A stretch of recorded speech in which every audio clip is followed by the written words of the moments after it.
Hai minasan, ohayo gozaimasu. Bertemu kembali di KBM Daring Bahasa Jepang. Hari ini Sensei akan melanjutkan bab 21 mengenai alat transportasi apa yang kalian gunakan untuk datang ke sekolah dan juga waktu tempuhnya. Sekarang kita lanjutkan ke poin yang keempat, Orawan Sangwa. Nah, ini bagaimana cara siswa SMA di negara lain pulang dan pergi ke sekolah? Sebelumnya minasang, silahkan buku paketnya dipersiapkan. Yang memiliki buku paket silahkan dibuka di halaman 140.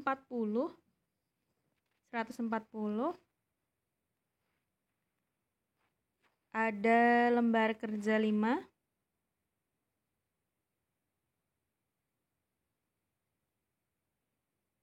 Lembar kerja 5 halaman 140 sudah ketemu. Nanti akan saya tampilkan gambar yang satunya. Jadi ini ceritanya kalian sedang chatting dengan teman sebaya dari berbagai negara mengenai alat transportasi yang digunakan ke sekolah. Kalian nanti saya tampilkan ya. Ini tabel untuk mengerjakan lembar kerja 5-nya. Ada 2 yang harus kalian isi, yaitu alat transportasinya dan waktu tempuhnya. Kalian isi dulu yang bagian watashi. Itu kalian sendiri, kalian menggunakan apa alat transportasinya dan waktunya berapa menit dari rumah ke sekolah. Kemudian nanti kalian diminta untuk mengisi punyanya Nguyen-sang dan Orawan-sang. Nah, orang mana ini kira-kira ya?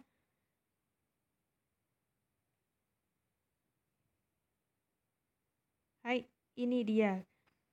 Kalau di buku paket ada gambarnya ya, gambar benderanya.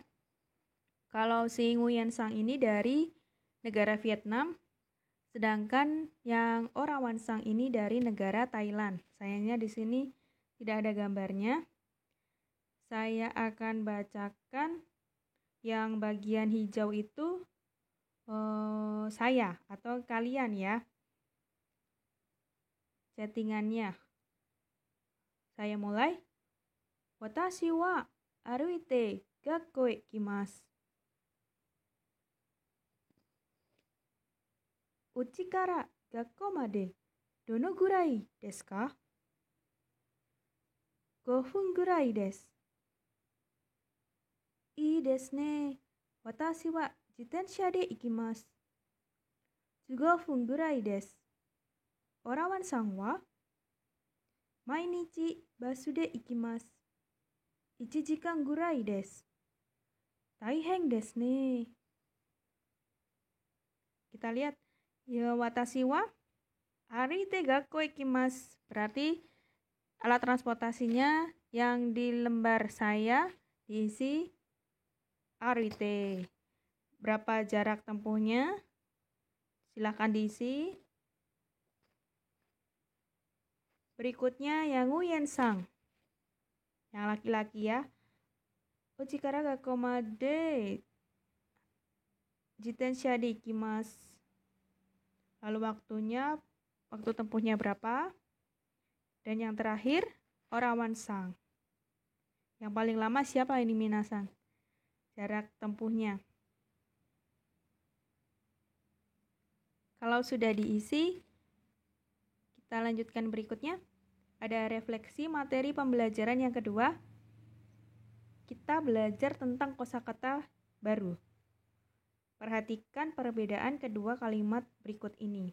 Atau 2 kosakata berikut ini. Dua-duanya adalah kata kerja. Kata kerja yang pertama adalah kata kerja kimas. Kimas itu artinya datang. Atau lebih tepatnya, kata kerja itu digunakan ketika mendekati orang yang berbicara dengan kita. Kemudian, kata kerja yang kedua adalah kata kerja pergi. Pergi ya berarti kita menjauhi tempat yang berada saat itu.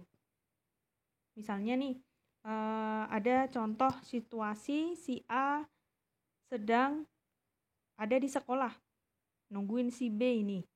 Karena si B kok tidak datang-datang ke sekolah. Ternyata si B sedang berada di rumah. Nah, si A lalu mengirim pesan ke si B atau menelpon. Bisa enggak kau ikimasu ka? Nah, si B menjawabnya dengan hai ikimasu. Tuh. Ya, ini sekedar contohnya saja. Penggunaannya nanti menyesuaikan dengan kalimatnya. Hai, selanjutnya untuk menggunakan kata kerja kimas, ikimas, dan kaerimas. Nah, ini kaerimas saya tambahkan, artinya pulang. Umumnya disertai dengan partikel e atau kalau ditulis dengan hiragana dengan menggunakan he, huruf he. Karena ketiga kata kerja tersebut mengandung makna tujuan ke suatu tempat. Jadi biasanya sebelum menulis kata kerja kimas, ikimas, atau kaerimas, kalian harus menambahkan partikel e. Hai, tsuki wa kotoba no benkyou. Ini yang baru saja saya jelaskan, tapi ini lebih dengan gambarnya.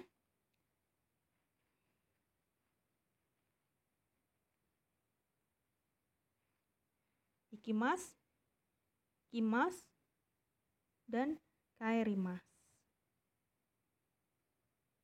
Ya, kalau ikimas itu orangnya sedang berada di rumah, baru mau ke sekolah.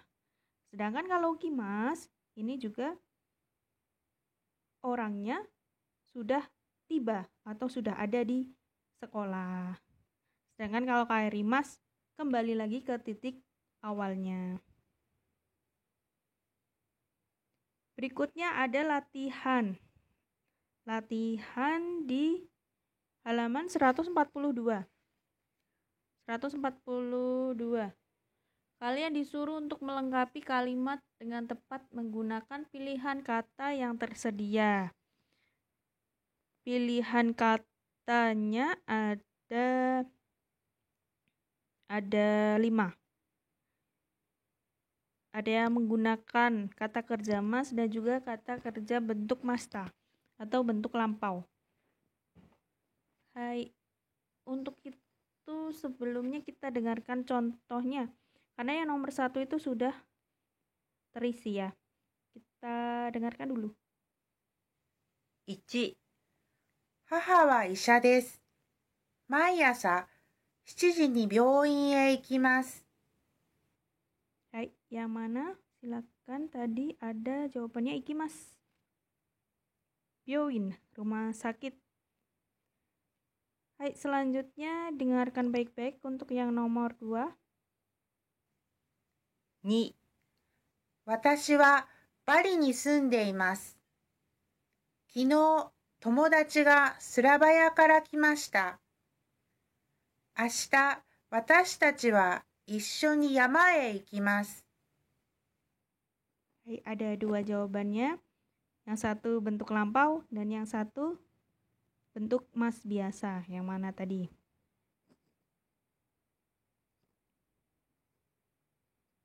Minasang, yang nomor 2 itu kalian perhatikan keterangan waktunya ya.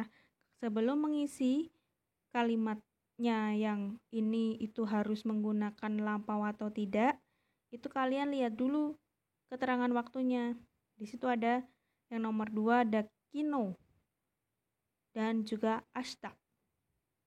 Nah, itu pasti nanti akan mempengaruhi untuk mengisi kata kerjanya. Selanjutnya yang nomor 3. 3. ニラムさんは去年日本へ行きました。今、日本に住んでいます。来年、インドネシアへ帰ります。Hai, ini juga sama seperti yang nomor 2. Keterangan waktunya atau kuncinya ada pada kata kyonen. Kyonen itu tahun lalu. Dan juga rainen. Rainen sudah ada keterangannya ya.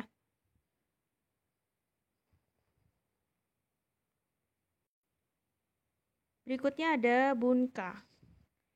Ini untuk membandingkan, ada survei membandingkan alat transportasi untuk pulang pergi ke sekolah dari suatu negara. Kita cek.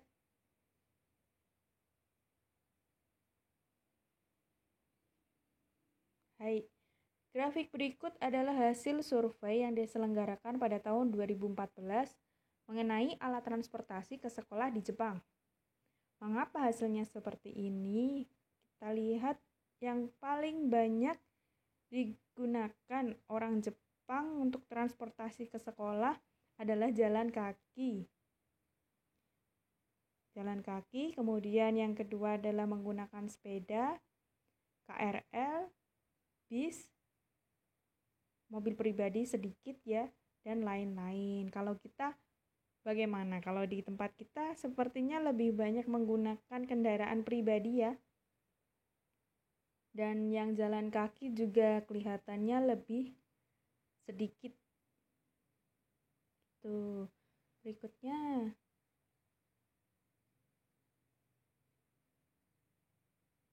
Nah, ini ada apa perbedaannya antara transportasi sekolah siswa SMP dan siswa SMA di Jepang.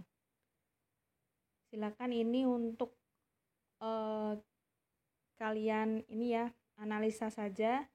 Kenapa sih kok di Jepang itu banyak yang menggunakan jalan kaki ke sekolahnya, tidak menggunakan kendaraan pribadi. Makanya mungkin di sana tidak banyak polusi. Berikutnya, simpulan. Mari kita melakukan refleksi materi pembelajaran. Saya akan tampilkan rangkumannya. Rangkuman materi pembelajaran. Di sini ada 2. Menyatakan cara datang ke sekolah dan menyatakan waktu tempuh ke sekolah. Sudah ada, ini hanya contoh kalimatnya. Dan berikutnya, perbedaan antara kimas dan ikimas sudah saya jelaskan di sebelumnya. Silahkan diputar ulang kalau memang belum paham atau ditanyakan. Bab 21 selesai. Untuk bab berikutnya kita akan sambungkan minggu depan. Minasang jamata raishu.